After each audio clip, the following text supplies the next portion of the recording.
My first question is, at what point does the Constitution require Congress to vote before U.S. troops are sent into combat overseas, in your opinion? Do you think that is prior to an engagement, prior to a war of choice, or is there some wiggle room there for the president? I mean, that is look, I'm always going to answer things honestly, and especially as someone who'd be the chief legal officer for the state.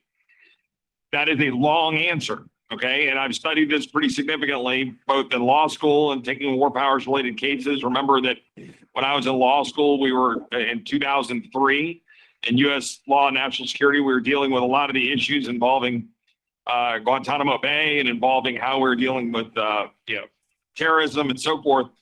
And so I'm going to give you the shortest answer I can, sure, recognizing that it's a longer answer, okay? The shortest answer is, of course, the Constitution says Congress must declare war. So then I think there are two primary variables that extend from that.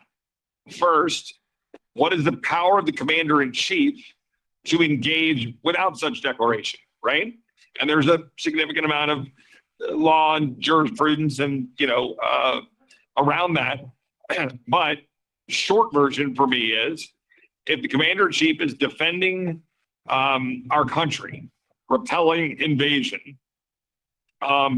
engaging to defend any of our troops around the world. Now, again, there's a precursor question to that. It's like, well, why are these troops around the world? Okay, that's another question, another layer.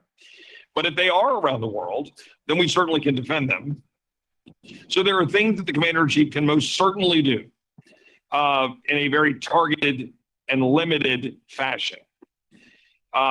Maduro arguably legally falls within the various frameworks for a specific act by a commander-in-chief to engage the military to extract somebody and then bring them in for prosecution when he'd been indicted in our courts. That is defensible.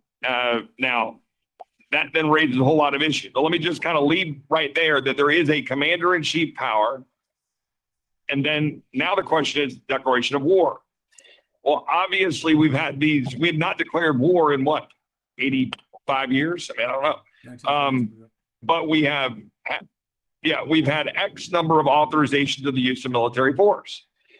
And some people are suggesting, and I think with some merit, that an authorization of the use of military force and voted on by Congress is in effect the modern equivalent, even if it's not against a specific nation state, of a declaration of war.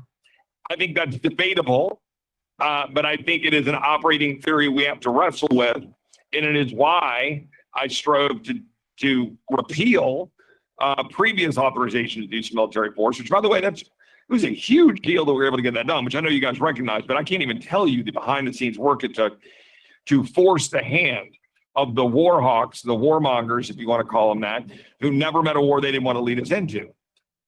Picture Lindsey Graham, right? And so we had to fight like hell to keep the 91 and 02 authorizations of the use of military force repeal in the last bill that we were able to finally get it done. So that's a lot of words to say. I'll now summarize in short. The commander-in-chief has authority. It is limited. It is limited in my mind in time and scope and in the nature of how it's used to defend our country, defend our troops abroad, or engage in very specific engagement to carry out something like we did with Maduro or some other engagements, but that are limited in scope and time. That Congress must vote either in what we would say historically was the declaration of war context, or certainly the modern authorization of the use of military force, that the language is very clear that is, in essence, I'd say the modern equivalent of a declaration of war if troops are going to be abroad. And I frankly think those should be limited also in time and duration and force Congress to act. Very fair. Thank you. I appreciate the explanation. So do you see a real constitutional difference between an AUMF and a formal Article 1 declaration of war? And when would each one be appropriate? I think there is a difference. I'm not prepared to tell you that I can tell you the legal intricacies of the differences. I think the modern interpretation of the authorization of the use of military force, when the language is explicit about the targets, the funding, and the mission is closer to a declaration of war than not. The issue here is, in the modern context, when we're authorizing force against non-state actors, it gets trickier, right? ISIS is not Afghanistan, right? So you're not declaring war against a nation where you're having questions of boundaries and questions of the specific leadership of a nation, but rather you're engaging in the authorization of the use of military force for some, generally speaking, at least in our modern definition, larger purpose, or not larger, it's not the right word, purpose that is focused on something that transcends nation states. So I think there are distinctions there that I'm not prepared to walk through. There's probably 50 distinctions if you're going to go break the law down. I'm saying that when Congress acts with respect to an authorization to use of military force, we have to treat it at the level of seriousness as a declaration of war, but with recognition that there should be limits. And the reason I say that is this: the key distinction between the two is when you declare war against a nation state, typically there's an end, there's a loser, there's a conquest, there's a defeat, there's a surrender, there's someone who can do the surrender. And that's not the case when it's some ongoing, lingering, hey, we're at war with bad guys, so we'll just stay engaged in a 20-year conflict in the Middle East. So I think there are very clear distinctions as it relates to that, but we have to treat them as seriously the declaration of war because of how they are carried out in terms of funding and engagements. Okay, thank you. So the 2001 AUMF was fairly clear. Kill or capture anybody that attacked us on 9/11, destroy the terror training camps, bring anybody to justice that was involved in the attacks. And that was kind of it. And that expanded into this kind of a blank check to go all across the Horn of Africa, all throughout the Middle East, all across Southeast Asia, chasing bad guys, which I think is a warranted use of the military. But the 2001 AUMF has grown to the point now where the National Guard has been pulled into this force structure plan of the Department of Defense, where we currently have 17 states that have National Guard units deployed to Djibouti, Africa, in this posturing force protection role. Do you feel that the National Guard is a proper use of force for a non-emergency situation, or should there be a declaration of war if we're going to pull the state militia into these growing wars of choice overseas? There are multiple layers to your question. I will broadly say and restate, I'm in general agreement with where you're headed with your point. What I would say is, for the National Guard to be called up, it needs to be and deployed. Sorry, called up and deployed. It needs to be with a clear declaration of war. I'm going to say this carefully because I know you're going to be concerned about the phrasing, but look, I'm always going to be honest, or equivalent. So you just walked through your view that I think is fair, and I think I agree with it in broad terms, of the broad application of the 01 AUMF. The reason that I was successful in getting the 02 and 91 repealed was because I would engage with guys on the 01 AUMF to say, look, I will acknowledge that we need to have some authorization of force that we put in place for engagement in trying to knock out the legs from under ongoing terrorist activity. But we should not be basing our sort of, quote, war on terror, whatever that is, by the way. I've got issues with that whole thing. What is a global war on terror? I don't really know what that even means or what the definition is or what victory looks like. That was the problem for 20 years. But I think that that concept, though, it's like, okay, we want to go take out. So it's not Al Qaeda, it's ISIS, or it's the remnants of ISIS, it's now X or Y or Z. Okay, great. But let's be specific about it. And this Congress needs to, current Congresses need to define that. It should not be a 25-year-old authorization to use of military force come this fall that we're still operating under. So I agree with you. The Guard shouldn't be being pulled up for something that is either not at all on point anymore, or is on very limited levels on point with respect to going after anybody affiliated with 9/11. Great, thank you. I appreciate the clarity on that as well, and that kind of leads perfectly right into my next question. So, the 2001 AUMF, 90% of the members of Congress that enacted that AUMF are no longer serving. Either they've died, retired, Are or gone. defeated. They're Right. gone.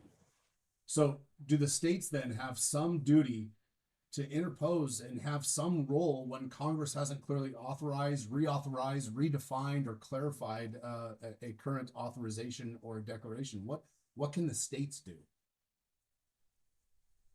Well, I mean, I'd go even further. I think the duty of the state, the duty of the leadership, and the duty of the attorney general in particular is to say, wait a minute, you're calling up Texans. That is what? Fill in the blank, right? So if you say to me, Mr. President or Congress, and especially in light of what you just described, which we all know, and I agree with, that the 01 AUMF was passed by people who are no longer there for the most part. That my point is, guys, what are you calling them up for and under what authority? Because if it's general commander in chief authority, I might agree with you if you're repelling an invasion into Texas, which by the way, you didn't do, right? Or at least previous administration, right? So if the Guard of Texas is being called up under commander in chief authority to say, hey, cartels are pushing this crap in and they're being called up to be in Texas or even to be put into Mexico, I'm probably okay for that for a limited time in engagement. And then if Congress declares war on, say, cartels, okay, great. We've declared war on cartels. Can the Guard get called up to do that? Sure, I think so. But if the Texas Guard is being sent to Djibouti, like you said, I think that begs the question, and it begs a legal question for the Office of Attorney General in the state of Texas to look at. I'm not prepared to tell you I know the state of the law such that I know what argument I would make, but I know that I would be wanting to make said argument to press Congress to say, guys, and this is the argument I have, by the way, all the time in Congress with my colleagues on both sides of the aisle, but in particular my own side of the aisle, guys, we have to do that. Like I have to say to the current administration, whom I, for whom I have great respect and love working with the president and his team, hey, how far are you taking what you're doing in Venezuela? Okay, you knocked out Maduro. Now what? That was my very first question before Maduro got taken out to my friends at the State Department. The guys, what's the goal? What are we doing here? And are we going to have troops committed?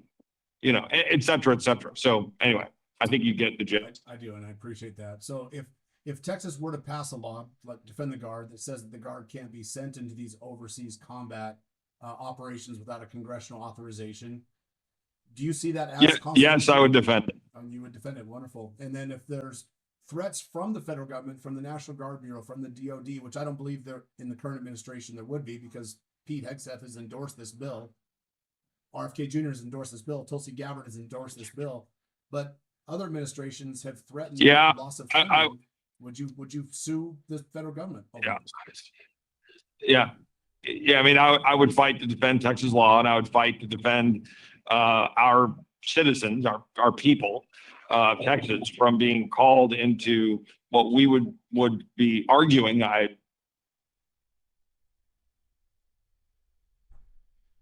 Is a engagement that is not backed by law or the Constitution, right? That would be the argument. Now, look, I will hear all the arguments, and you guys would be, the first phone call to say, hey, here's what's coming. Here's what the deal is. Here's what I'm being told. And I would note, with all due respect to the people you rattled off, all three of whom are friends of mine and that I have great respect for, and I text and call with them somewhat regularly, actually.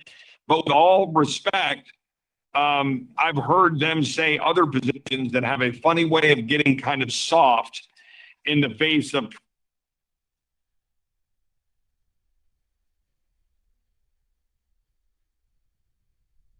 I'll say this carefully, but it's been publicly reported, so I can talk about it.